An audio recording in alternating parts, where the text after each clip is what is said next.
সিংহ যখন ধরার জন্য ছোটে সে শুধু সামনে তাকায়, সে পিছনে তাকায় না। আর হরিণ 100 কিলোমিটার বেগে ছোটার পরেও সে ধরা খেয়ে যাবার ভয়ে বারবার পিছনে তাকায়। আর পিছনে তাকার কারণে ওর গতিটা স্লো হয়ে যায় আর সিংহের হাতে বধ হয়ে যায়। পিছনে তাকাবার সময় আমাদের নাই, চিল্লায় বলো ঠিক কিনা? বয়স হয়ে গিয়েছে, সোজা বাপ মাকে বুঝাবা, বাপ মা বিয়ে দিলে না দিবে তোমাকে প্রতিবাদ করে হলো বিয়ে করতেই হবে, ঠিক কিনা বলো? বিড়ালের মতো 500 বছর বেঁচে থাকার কোনো লাভ নাই, সিংহের মতো 1 ঘন্টা বাঁচতে চায়। হ্যালো গাইস, কেমন আছেন সবাই? আশা করছি প্রত্যেকেই ভালো আছেন। গাইস, নতুন ভিডিওতে আপনাদের সকলকেই স্বাগত জানাচ্ছি। আজকের এই ভিডিওতে আপনারা দেখবেন বাংলাদেশি বক্তাদের বিশ্বকাপানো কিছু ভাইরাল বক্তব্য, যে ডায়লগগুলো মুহূর্তে কাঁপিয়ে দিয়েছিল সোশ্যাল মিডিয়ার বিভিন্ন প্ল্যাটফর্ম। যে যারা সেলফি উঠায়, মানে নিজের ছবি নিজে উঠায়, ও তার সিরা অপ্রতিবন্ধী, আর ব্রেনের সমস্যা, ও ভালো ডাক্তার দেখানো দরকার, প্রয়োজনে পাবনা। এখন নিজে ঠুস করে ওরান দিছে, বলছিল শেখের বেটি পালায় না, তুই পালাইছিস, তোর 14 গোষ্ঠী সহ পালাইছিস। স্বপ্ন মানে পাশে থাকা, স্বপ্ন মানে কি? পাশে থাকা, তার দায়িত্ব নেয়া, রেসপন্সিবিলিটি নেয়া, তাকে খাওয়ানো, তার ভরণ পোষণ দেয়া। কেউ যদি আপনার স্ত্রীর দিকে খারাপ চোখে তাকায়, আপনি তার চোখটা পর্যন্ত তুলে ফেলবেন, এর নাম বিয়ে। সুতরাং গাইস, আমাদের সাথে আপনিও বাংলাদেশি জনপ্রিয় ইসলামী বক্তাদের রাজনীতিক প্লাস মোটিভেশনাল ভাইরাল বক্তব্য একসাথে এক ভিডিওতে দেখে উপভোগ করতে চাইলে সম্পূর্ণ ভিডিওটি দেখার বিশেষ অনুরোধ রইল, কেননা ভিডিওর শেষে থাকা বক্তার বক্তব্যগুলো শুনলে গায়ে কাটা দিয়ে উঠবে। ইসলামের বিরুদ্ধে, নবীর বিরুদ্ধে একটু শব্দ করলে বাংলাদেশে কাউকে সাথ দেওয়া হবে না। ও যুবকরা, সমাজ তোমাদের জন্য গর্ব, সমাজ তোমাদেরকে দিয়ে গর্ব, এবং এই ভোটের জন্য তোমাকে লড়তে হবে। সেই লড়াইয়ে তোমার পাশে আমি এবং আমরা থাকবো ইনশাআল্লাহ। একটা মাইকম্যান এই শীতকালের সিজনে এমন কোনো দিন নেই যেদিন সে ওয়াজ শোনে না। এদেশের ওয়াজ যদি মানুষের খুব বেশি একটা কাজে আসতো, সবার আগে ও সবচাইতে ভালো মানুষ। গাইস, ভিডিওর শুরুতে রয়েছে মুফতি আনিসুর রহমান আশরাফি হুজুরের কিছু ভাইরাল বক্তব্য। ওই দেখেন, ওই অপদার্থ কি করে দেখেন, দেখছেন? দেখছেন ভাই, কি পরিমাণ অপদার্থ দেখেন, কি পরিমাণ বেহায়া। চিন্তা করছেন? হ্যাঁ, এটাই জীবন। রিসেন্টলি হুজুরের এই বক্তব্যগুলো শর্ট প্ল্যাটফর্মের মাধ্যমে আরো হাইলাইট হয়েছেন। ওই দেখেন, ওই অপদার্থ কি করে দেখেন, দেখছেন?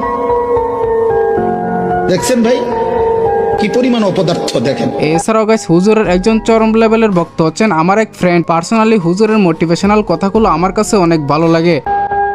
সুখের বেলায় অনেকেই মিলে, দুঃখ পেরেশানিতে কেউ মিলে না, কেউ মিলে না। তোমার বাবার চোখ বন্ধ হলে না বুঝবা দুনিয়া কাকে বলে। তোমার বাবার উপার্জন শেষ হয়ে গেলে না বুঝবা দুনিয়া কাকে বলে। তোমার কাঁধে যখন উপার্জনের দায়িত্ব আসবে, তখন না বুঝবা দুনিয়া কাকে বলে, রোজগার কত কষ্ট। তো যাই হোক গাইস, এর পরের লিস্টে রয়েছে মাওলানা মিজানুর রহমান আজহারি হুজুরের কিছু ভাইরাল বক্তব্য।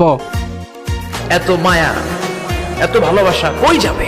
কেউ থাকবে না, সবাই আপনার অন্ধকার কবরে রেখে দিয়ে চলে আসবে। উপরে বাঁশের কঞ্চি, তার উপরে মাটির চাপা, অন্ধকার আর অন্ধকার। এই অন্ধকার যেন শেষ হতে চায় না, শুধুই অন্ধকার, ঠিক কিনা?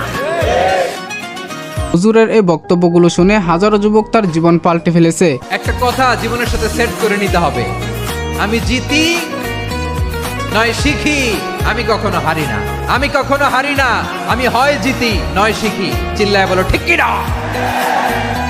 আপনি টেনশন করবেন না, আপনি চিন্তা করবেন না, কারণ ফাইন্না মাআল উসরি ইসরা, indeed with every hardship there is is. প্রত্যেক কষ্টের পরেই আনন্দ আছে না নাই? প্রত্যেক দুঃখের পরেই সুখ দিয়েছে কে? এছাড়াও হুজুরের রাজনৈতিক বক্তব্যগুলো মারাত্মক লেভেলের।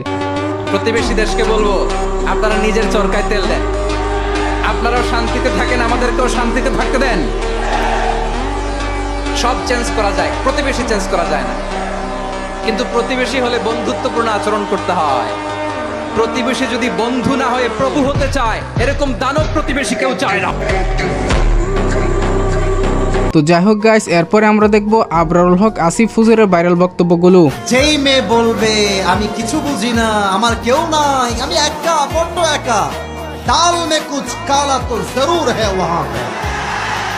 জাস্টিফাই করবা, বুঝে শুনে বিয়ে করবা, বিয়ে জীবন একবার, এখানে হারলে পুরো জীবন তুমি হেরে যাবা। আসিফ হুজুর মূলত বর্তমান জেনারেশনের পোলাপাইনদের লাইফের সাথে মিল রেখে বেশিরভাগ বক্তব্যগুলো দিয়ে থাকেন। যা কপালে আছে আসবে, যা কপালে লেখা নাই তা আসবে না।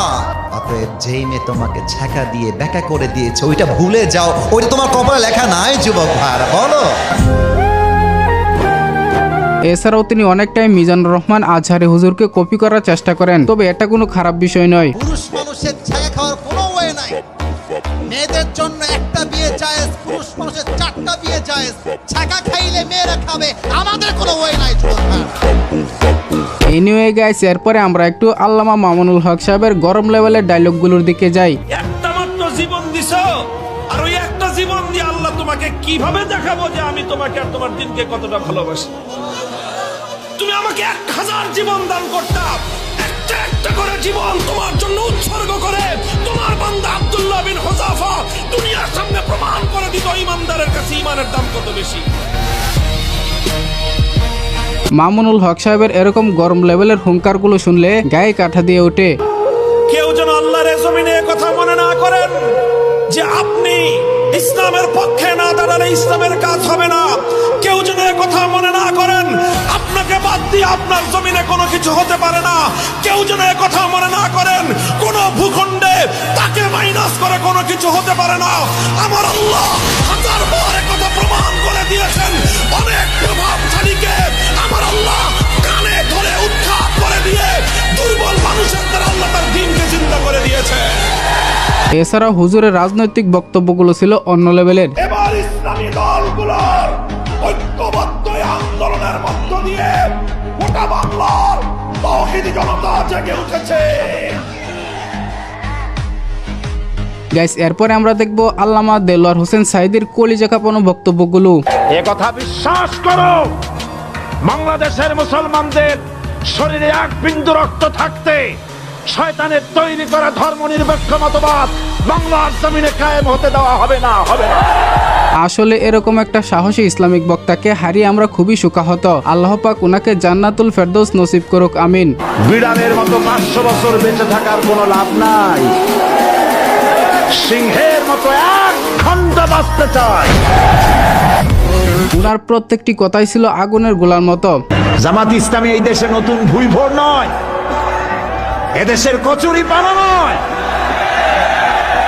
1.5 শতাব্দী ধরে জামাত ইসলামী এদেশে কাজ করছে। বোমা মারার রাজনীতি জামাত ইসলামী করে না।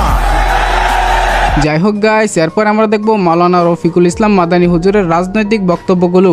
ফজলুর রহমানের মনোনয়ন বাতিল করেন। যদি আপনারা ইসলামের পক্ষে প্রমাণ করবার চান, যদি আপনারা এই দেশের আলেম উলামা ইমাম তাওহীদি জনতার পক্ষে প্রমাণ করতে চান, তাহলে ফজলুর মতো পাগলকে মনোনয়ন বাতিল করেন। তিনি তার সাহসী বক্তব্যের জন্য বেশ কয়েকবার জেলও খেটেছিলেন। আল্লাহকে নিয়ে রাসূলকে নিয়ে কটূক্তি করা, এগুলা যদি তোদের বাক স্বাধীনতা হয়, তোদের কল্লা ফেলে দেওয়া আমাদের হাত স্বাধীনতা। রাজি আছেন না ইনশাআল্লাহ? আমরা ওপেন বলি, তোরা ওপেন বলতেছিস, আমরাও ওপেন বলি। আল্লাহ এবং রাসূলকে নিয়ে অবমাননা কইরা বাংলাদেশে কেউ টিকতে পারে না, তোরাও পারবি না। এমনিতে এই হুজুরের কথাগুলো অনেক ভালো লাগে। আপনার কাছে কেমন লাগে তা কমেন্টে জানাবেন। ডক্টর মোহাম্মদ ইউনূস সাহেব প্রধান উপদেষ্টা এবং তার প্রেস সচিব শফিকুল ইসলাম বিবৃতি দিয়েছে, তারা নাকি এই বাউলদের উপর যারা ইয়া করেছে তাদেরকে সারাশি অভিযান চালাবে গ্রেফতার করবার জন্য। হাসিনার বাপের দেশ মনে করতো হাসিনা, এখন যদি ইউনূস সাহেব মনে করে তার বাপের দেশ, হাসিনা তো ভারতে পালানোর জায়গা পাইছে, আপনি আমেরিকা পর্যন্ত যাওয়ারও সময় পাবেন না। গাইস, এরপরে আমরা দেখবো জামশেদ মজুমদার হুজুরের মোটিভেশনাল বক্তব্যগুলো। মুসলমান হয়ে মরো ভাই, এই যে আগুনে জ্বলে যদি পুড়ে আল্লাহ ছাই করে দেয়, ওটাকে আল্লাহ আবার জীবনের নদীতে ধুয়ে পবিত্র করে জান্নাতে ঢুকাই দেবে। আল্লাহর হয়ে মরো, আল্লাহর হয়ে মরো, সালাত ছাড়া বিকল্প নাই। আমি কি তোমাদেরকে জাহান্নামে ফেলতে আসছি এটাকে মনে করো? আমার নিজের গ্যারান্টি আছে আল্লাহ আমাকে আশ্রয় দিক। আমি আল্লাহর কাছে দোয়া করি, আল্লাহ আমাকে ও তোমাদেরকে ক্ষমা করে দিক। আমাকে আমার যত গুনাহ আছে, তোমাকে তোমার যত গুনাহ আছে, আমার মতো করে আমার যে যে গুনাহগুলো আছে, তোমার মতো করে তোমার যা যা গুনাহ আছে, আল্লাহ সবগুলো মাফ করে দিক। আমি এই দোয়া করি। হুজুরের এই অসাধারণ কথাগুলো সত্যিই কলিজায় গিয়ে লাগে। একটা মাইকম্যান এই শীতকালের সিজনে এমন কোনো দিন নেই যেদিন সে ওয়াজ শোনে না। এদেশের ওয়াজ যদি মানুষের খুব বেশি একটা কাজে আসতো, সবার আগে ও সবচাইতে ভালো মানুষ। আমি বিলিভ করি প্যান্ডেলওয়ালা, মাইকওয়ালা আর স্বেচ্ছাসেবক ভলান্টিয়ারদের সবার আগে কাজে আসতো। দেখেছি এদেশের আয়োজকদের মধ্যেই বেনামাজি, ঘুষখোর, সুদখোর ভরপুর থাকে। দু একজন ভালো থাকে, দু একজনের ইচ্ছা চেষ্টায় বাকিরা যে সাড়া দেয় এটার জন্য তারা নেকি পাবে যদি তারা নামাজি হয়ে মরে, আর বেনামাজি মরলে উঠলে হিসেবেই আসে। ঠিক এরকমই যুবকদের উদ্দেশ্যে মজার মজার বয়ান করেন সৈয়দ মোহাম্মদ মুকাররম বারী হুজুর। যে যত চুপ থাকে সয়ে যায়, অত্যাচার হয়, তার উপর একটু জুলুম হয়, কিন্তু দিন শেষে জয়টা তার নামেই চলে আসে। কারণ কি? ইন্নাল্লাহা মাআস সাবিরিন। ধৈর্য যে ধরবে, রবের রহমত তার সাথেই থাকবে। এই হুজুরের কণ্ঠস্বর শুধু ওয়াজ বা বক্তব্য নয়, বরং সময়ের বিরুদ্ধে দাঁড়ানো এক একটা ঘোষণা। যে আপনার, সে আপনারই থাকবে। যে আপনার নয়, সে কোনো না কোনো ভাবে চলে যাবে। আর যখন চলে যাবে বুঝে নেবেন সে আপনার ছিল না, এতদিন আপনি অনুমানে ছিলেন। যেটা আপনার পাওয়ার, সেটা যদি ওই পৃথিবীর শেষ প্রান্ত যদি থাকে, কোনো না কোনো ভাবে সেটা আপনার হাতেই আসবে। আর যেটা আপনার নয়, এটা যদি আপনার হাতের কাছেও থাকে, আপনি স্পর্শ করতে পারবেন না। বাস এই দুইটা কথা যদি আমরা কোনোভাবে মনে এবং মাথায় রবের উপর ভরসা করে বসাই ফেলতে পারি, আমাদের জীবনের অর্ধেক ডিপ্রেশন এমনিতেই কমে যাবে। সুবহানাল্লাহ। হুজুরের মিষ্টি কথাগুলো কার কার কাছে ভালো লাগে তা কমেন্টে জানাবেন। যাই কিছু করেন মনে আঘাত দিয়েন না, কারো মন ভেঙে চুরমাচুর করে দিয়েন না, কারণ মানুষের মন রবের রহমতের ঘর। ওই মনে আঘাত দেওয়া অন্যায় ভাবে আল্লাহ কখনো মাফ করে না, মাফ করে না, মাফ করে না। যতটুকু পারবেন হ্যাঁ বলুন, যতটুকু পারবেন না বলুন। প্রতারণা করবেন না, ধোঁকাবাজি করবেন না, কাউকে কষ্ট দিয়ে দুই নাম্বারি করে আপনার কোটিপতি হওয়ার দরকার নাই, কারণ আপনি এমন রবের বান্দা যার নাম রাজ্জাক। সো গাইস, এরপরে রয়েছে আবু দুহা মোহাম্মদ আদনান হুজুরের কলিজা কাঁপানো মোটিভেশনাল বক্তব্যগুলো। টাকার জন্য যখনই আপনি কারো কাছে মুখাপেক্ষী থাকবেন, তখনই সে সুযোগ পেলে আপনাকে দুইটা কথা শোনাই দেবে। হোক সে আপনার শ্বশুর, হোক সে আপনার বাবা, হোক সে আপনার বন্ধু বা যে কেউ। হুজুরের এই অসাধারণ বক্তব্যগুলো শুনে হাজারো মানুষের চিন্তাধারা বদলে যায়। হে আমার প্রিয়তমা, তোমাকে কতদিন দেখি না, তোমার চেহারা কতদিন দেখি না, তোমাকে কতদিন ছুঁইতে পারি না। হ্যাঁ, সবাই বলে তুমি আমার থেকে দূরে চলে গেছো, কিন্তু আমি জানি তুমি আমার কলিজার বক্ষ পিঞ্জরে আছো। যখনই কারো কাছে কিছু পাওয়ার আশা করবেন, আপনি কষ্ট পাবেন। কারো কাছে এত বেশি পাওয়ার আশা করবেন না। কার কাছে পাওয়ার আশা করবেন? আল্লাহর কাছে, যে আমি এই কাজটা করছি, আল্লাহ আমাকে পুরস্কার দিবে ইনশাআল্লাহ। আমি আত্মীয়তার সম্পর্ক বজায় রাখছি কেন? আল্লাহর কাছে রিজিকে বরকতের আশায়। তো যাই হোক গাইস, এই ইসলামিক বক্তাদের ভিতরে কোন হুজুরের বক্তব্যগুলো আপনার কাছে সবচেয়ে বেশি ভালো লাগে তা কমেন্টে জানাবেন। ভিডিওটি ভালো লাগলে অবশ্যই একটি লাইক দিয়ে চ্যানেলটিকে সাবস্ক্রাইব করে রাখবেন। কথা হবে শীঘ্রই নতুন কোনো ভিডিওতে। তৎক্ষণাৎ সবাই ভালো থাকুন, সুস্থ থাকুন, খুদা হাফেজ।